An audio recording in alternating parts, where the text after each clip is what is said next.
Hi. My name is Ryan Zarick. Like you said, co-founder and CTO of LayerZero Labs. LayerZero is an Omnichain interoperability protocol that allows smart contracts on disparate blockchains to communicate via generic messaging. Sorry, I can't be there today. I am at the office, homesick, kind of with pneumonia. So bear with me if I break into a coughing fit mid-presentation. I'll do my best not to. So today I'm going to be talking about pre-crime and library upgrades, which are two solutions that we think are the future of omnichain security. So there's two major security risks that I like to go over today when it comes to messaging and bridging. The first is protocol upgrade risk. That is that the creator company is able to upgrade the smart contracts on any of the chains that they're connected to either add bug fixes, speed upgrades, or just new technology. Right? There's things that they're constantly developing, and they want to be adding to their protocol and not just be whatever they launched with. And then the other is user application risk. So beyond just messaging and the security of messaging, applications that choose to build on top of like any type of generic messaging infrastructure have their own risks, where they write their own smart contracts that could have bugs in them that they would have maybe not have thought about when they're dealing with an atomic, functions on Ethereum or other applications, and now they're dealing with this asynchronous messaging that is not inherent and built into building smart contracts on these blockchains, and so there's the risk that comes from them as well.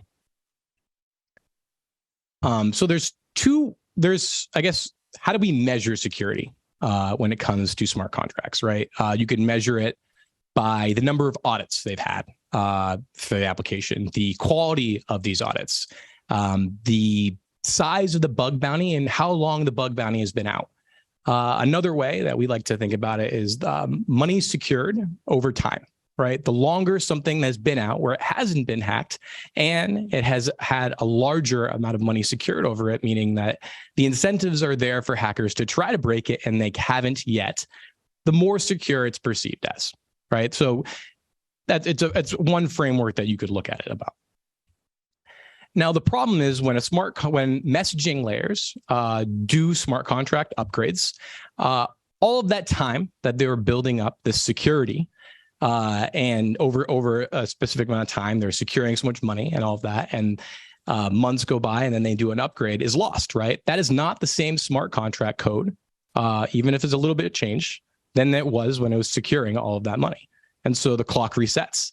And everything built on top of that also gets its clock reset. And so if you are building on any generic messaging protocol and they're upgrading code on you, you're forced into that. Whether you like it or not. And so that becomes a vulnerability for you beyond your own smart contract code.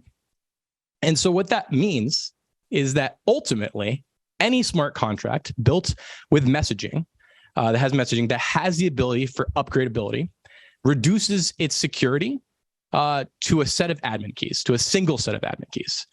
And all the security that they can claim they have, optimistic messaging, ZK technology, whatever they're doing, is a sham, because it actually just boils down to, can they upgrade the code and rug you? Can they upgrade the code mistakenly and rug you?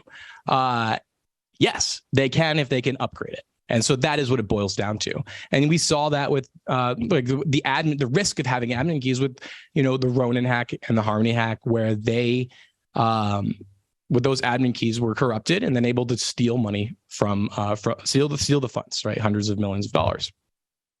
And then beyond that, for example, Wormholes hack. Their original hack was a 0-day hack, but then they had two other potential hacks where they made smart contract upgrades that they paid bounties out for both. Most recently, a $10 million bounty where users, or if a hacker was going to be malicious and didn't want to report the bounty and collect it, they could have forged all messaging. So everything built on top of Wormhole that was secured before the upgrade was no longer secure, and all of their messaging could have been forged at that moment.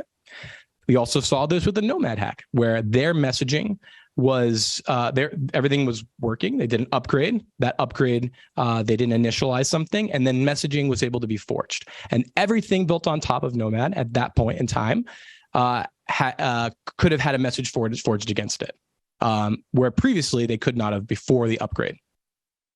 And then furthermore, on the Nomad part, the concept of optimistic bridges and rollups, right? A rollup is secured, so the fundamental security of the way a rollup works is it's secured on, so for Arbitrum and Optimism, is secured on Ethereum, right? The final state of what exists on Arbitrum and Optimism is actually on Ethereum, not on their off-chain entity. And so it's optimistic in that they're pushing state, their sequencer pushes state, and then anybody could be a watcher and submit a fraud proof that basically goes through on-chain, basically their own version of like a Geth essentially, and verifying state transition and verifying that that state was invalid or not. With optimistic bridging, it's actually, the only thing they have in common is there's watchers, right? There is the entity is moving a message, and then these whitelisted watchers, which is not open and permissionless, they're whitelisted by the entity, can veto a message, right? They don't have to provide a proof. There's no fraud proof on the destination chain. They could veto a message.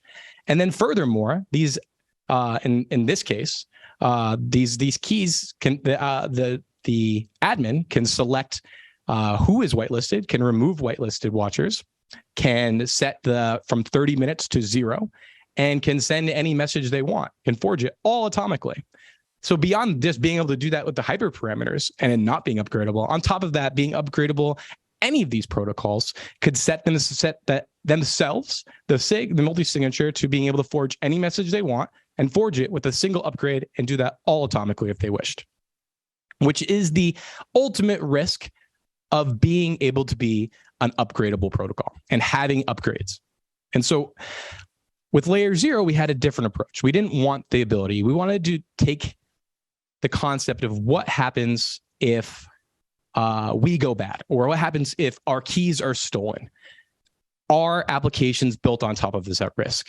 And so we decided to take a different approach. We call them library upgrades or validation library upgrades.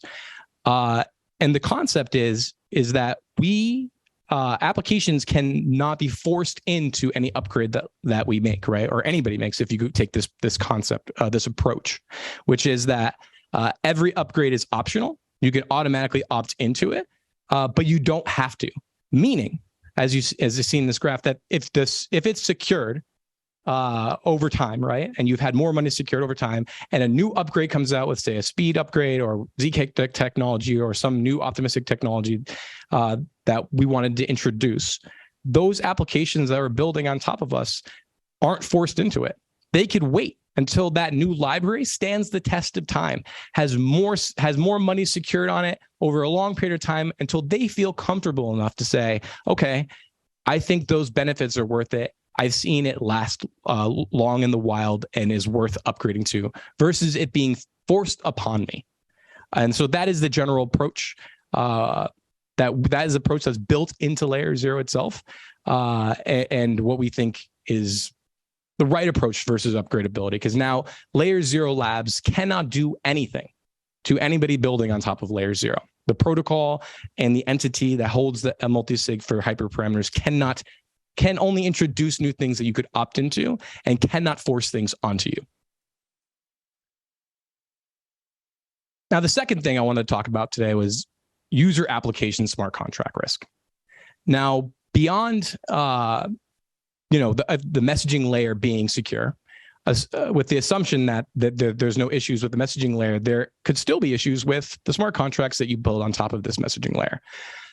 Where if a bug exists, the messaging layer is going to see a valid message, because from its perspective it is. It doesn't know the state of your application, and deliver it to another chain based on the instructions it received. And we saw this exactly actually with the Wormhole's original hack. Actually, they had a smart contract error, and they were a message that was able to steal funds on the destination chain was sent. And all their validators signed that message because it was a valid message, and delivered their own final blow that stole hundreds of millions of dollars on the destination chain. And so how can you protect against this? So what we came up with is something we call pre-crime. Pre-crime takes advantage of the of not having atomicity, right? Right now in smart contracts, when there's an actual exploit, because everything is atomic, you're able to steal funds in one single transaction, right? But with messaging, you lose that atomicity, and you have this gap of time of where block confirmations have to pass a certain threshold before the message is delivered to the destination chain. And because you have that window, you're able to do something pretty incredible here, what we call pre-crime, which is what we do is we take all the chains involved in a given message that are involved with a given message. We fork those chains, we deliver the message, and then check them against a set of invariants. And those invariants could be, the total supply of a token has to be 1 billion. And you check all the chains that the token exists on, and the total supply has to be equal to 1 billion before and after delivery. In Stargate's case, the pre-crime, the way it would work and the way it does work is that the books have to balance, meaning I put in 50,000 on one side, I take 50,000 on the other side, and total money deposited equals total money on the sum of all of the chains that exist out there. And so basically, you fork the chains, you run those invariants, and you don't deliver the message if those invariants don't hold. And so we came out with this past April. We silently launched it in May, and it's been live protecting Stargate, and we're going to be allowing other projects to now start using pre-crime to protect their projects as well. So building on top of LayerZero, you also have this added benefit of pre-crime, and in general, I think even Jump had mentioned it in one of the recent posts. The concept of checking invariants off chain before you deliver a message is a natural progression to protecting messaging between chains. So in the end, pre-crime prevents the hack before it happens. Questions? We can take the questions later. Sure. We'll continue with the talks, and then we'll have all of the speakers in this session together for a panel plus any questions related to the talk. Okay. So thanks, Ryan. That was a really nice talk.